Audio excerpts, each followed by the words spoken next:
Salut à tous. Salut. So today we are here with Tommaso, or head brewer, and the goal is to ask him some question about the new release, our New England IPA. So Tom, I would say my first question is, what is the difference between an IPA and a New England IPA? So the major difference you can see it because a New England IPA it's hazy, super hazy, and then you don't find the bitterness, and it's all about the aroma. So the difference between let's say normal West Coast IPA or an old style IPA is that New England IPA are zero bitterness, all aroma, and super hazy. So is it sweet? It depends. Can be a little bit sweeter, but what I like in all the beers is the balance. So I like the beer to be balanced, so fresh but not too bitter, low bitterness. Okay. And so what is special in this New England IPA? So this is not a normal New England IPA. We call it raw or no boil New England IPA. And so the special part is that we skipped completely the boil step during the brew. And what is the purpose of boiling a beer, basically? So boiling a beer is one of the main 4 steps during the brew to make our wort. And it's always been a fundamental step. Let's say there are some traditional beer in Scandinavia that they are called raw ale, so they never boiled. But normally in all the other style in the world, there are many. They always boiled, and so the purpose of boil is one. There are many, but one is to sterilize the beer, the wort. 2 is to clean the wort from the protein and all the dirty stuff, because with the high temperature and happens chemical reaction with the pH and all the protein, not all the proteins, the majority of the protein, they coagulate and they separate from the wort. And 3rd is to create bitterness with the hops. So when we add the hops in the boiling for bitterness, happens a chemical reaction, isomerization of alpha acid, and create the bitterness. These are the main. Then there are others, but Okay. these are the main. And so talking about hops, which hops did you choose for this New England IPA?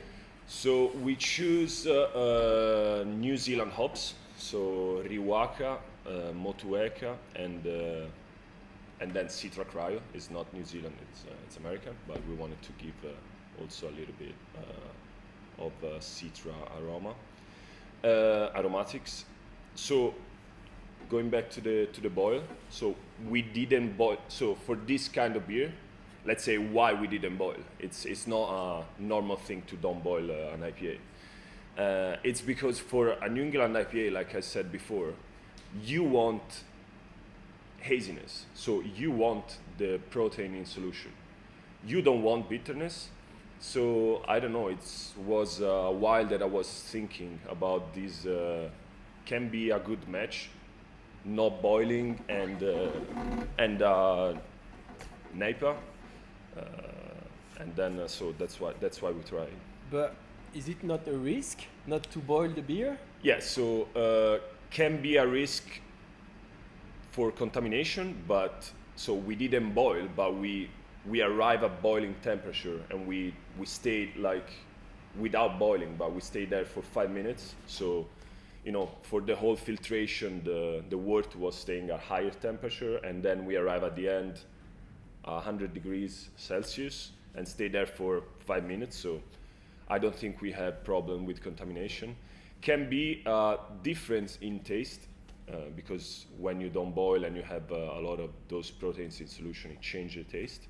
But usually these beers are sweeter, and they have this a different sensation.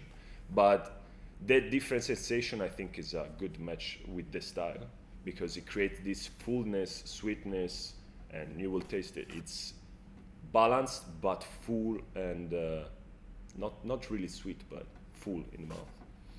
And so, is it the first time you tried these kind of things, not boiling a beer? Yeah, I like to take risk sometimes. I mean, in this quarter we took some risk, but you know, if you don't take risk, it's my first time.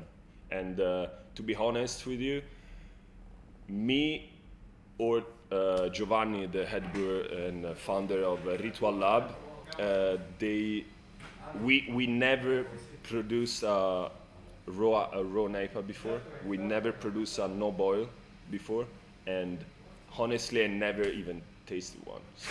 So actually, that's a good subject. You talk about Ritual Lab. Yep. So this beer is not just a WhiteFrontier beer. It's a collab between Ritual Lab and WhiteFrontier. It's a collab with this and this. Okay, cool.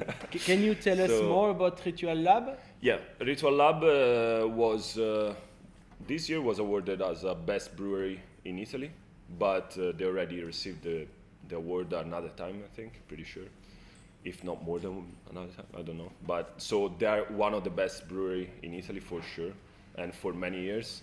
And I know Giovanni now, I don't know, it's some years. And let's say I like to work with him and exchange ideas with him because I think we are similar. He's very focused on details and do things like properly. And so I always wanted. For me, it's an honor to have a collab with him, and with this beer too, it's even more. Okay, so let's talk about the name and the design. So I don't know if you can see, but rule number 1. Yep. And Tanto poi bolle. Yeah, it's. What does it mean? So. There are many, like you will see on the can, there are many legends in the brewing world and many unwritten rules. We wanted to call it this rule number 1 because in Italy we play in between brewers. We say that everything happens before the boiling. You know, you are pretty safe because after you're going to boil, so you're going to reset everything. You're going to sterilize the water. So if something happened, I don't want to say what can happen, but if something weird happened, you always have the safe net. So this is a bit of a joke because it's the rule number 1 of boiling that, you know, you always have the safe net of boiling. So, but for this beer, we didn't. We decided to not boil, so we wanted to do a joke that we didn't respect the rule number 1. So that's why you have the whale on the bathtub to think about not boiling? Yeah, because the whale is there like having chilling in the lukewarm water and not boiling, not dying in the bathtub. Cool. I guess we can try it? Yeah. Have you tried already?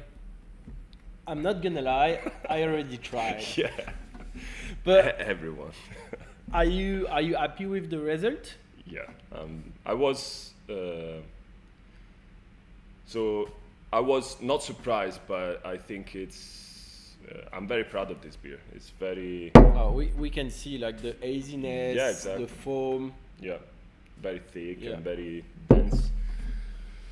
So I think we just hit the target with what we wanted, with what we imagined. Like I was saying before, most of the time, you know, with our one shot, we don't have really time to do trials, so small scale brew, and we just go and do one entire brew, so 35 hecto. It's risky to do a 35 hecto of a thing you never tried before, so that's why maybe I'm so happy and proud of this, because was a risk, and it paid off. Yeah, 100%. Cheers.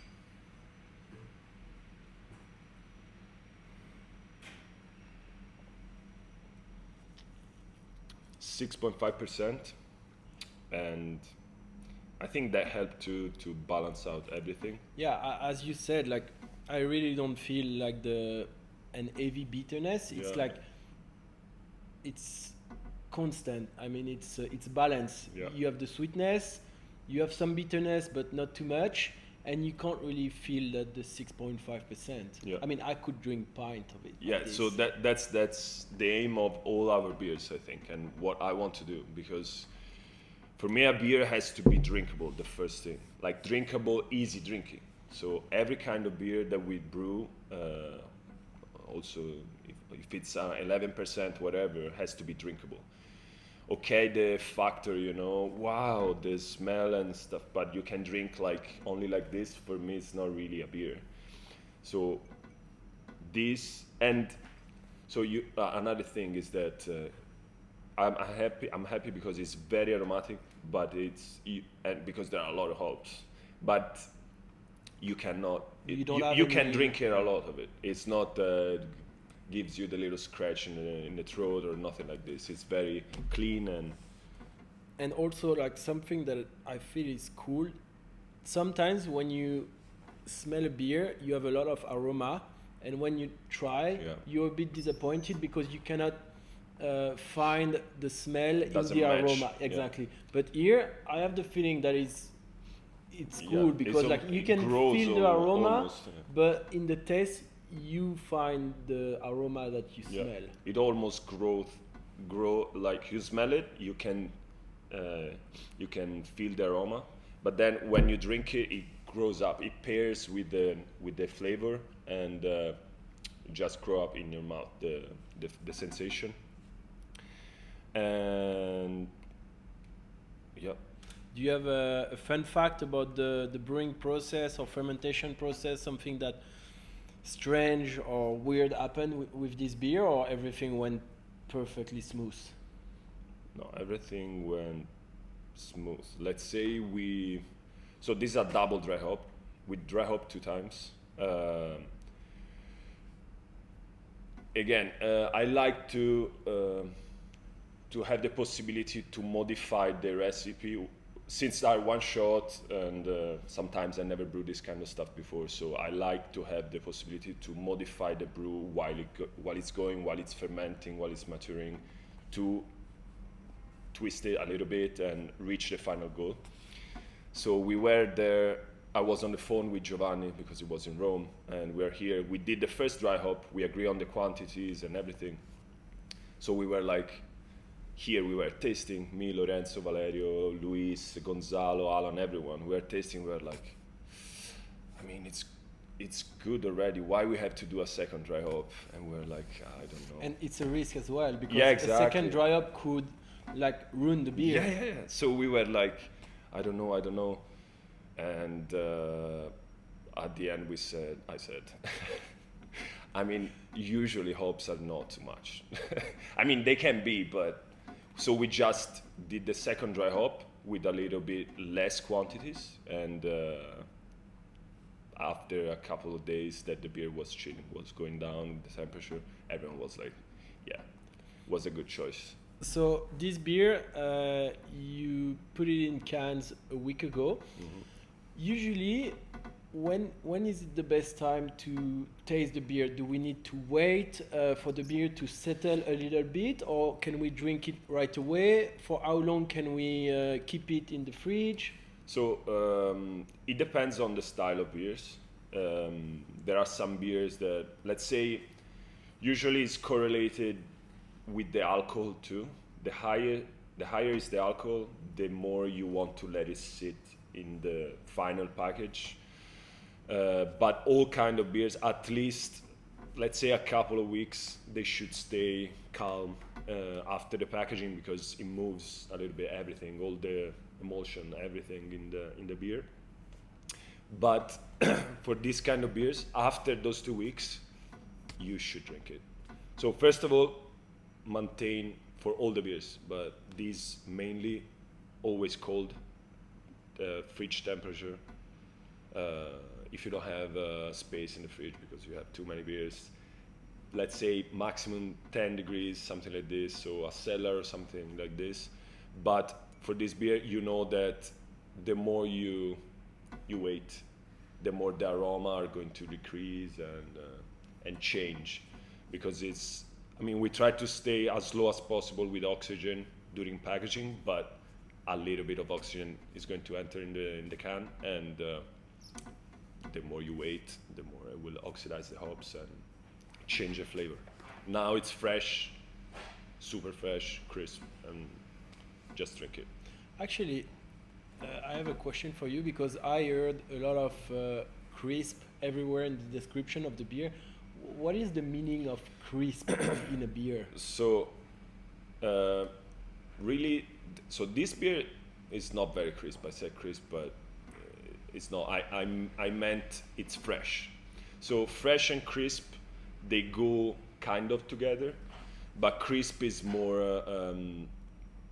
So it's an English term. They use it a lot, but it's like fresh, but fresh on the, let's say, hop cycling. The other beer that is going to come out, the other IPA that's going to come out in this quarter, it's crisp. It's like a little bit more pungent, like fresh, sharp. So it's very refreshing, like a pilsner, very fresh, a little bit bitterness, sharpness, that kind of sensation. So this is more, it's not very crisp. It's fresh, but it's rounded. It's full, you know. This. Cool. Yeah. I think we're good. Yeah. Merci Tommaso. Cheers again. Santé.